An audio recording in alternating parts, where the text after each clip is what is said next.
Шестмесечната забрана за извозот на троската од топилници истекува на крајот на месец мај.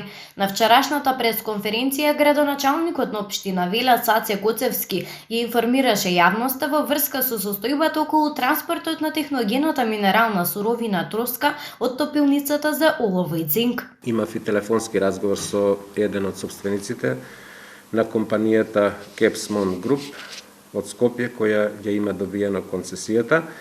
Значи се работи за количини од околу 1,8 милиони тони техногена минерална суровина.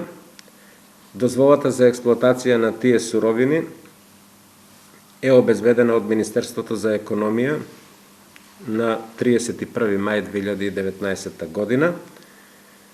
Бе интегрираната еколошка дозвола. Јас како градоначалник сум ја издал на 2.10.2019 година.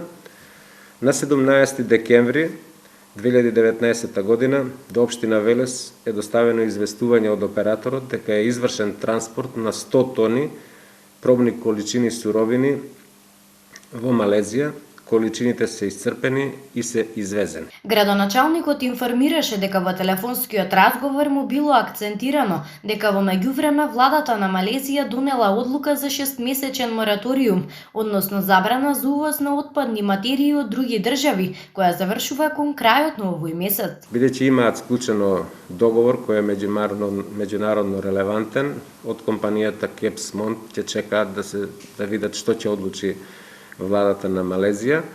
Доколку дозволат да се врши извоз, тие се подготвени веднаш да отпочнат во месец јуни, најдоцна до јули месец со извоз на овие суровини, а доколку владата на Малезија не дозволи, тие ќе ја барат правдата на меѓународните судови кои се надлежни за оваа проблематика, а веќе се во контакти со компании од Камерун, Африка и во други држави на африканскиот континент за извоз на овие материи. За ова прашање информираше градоначалникот Коцевски, бидејќи на предпоследната конференција новинарите покажаа особено интерес.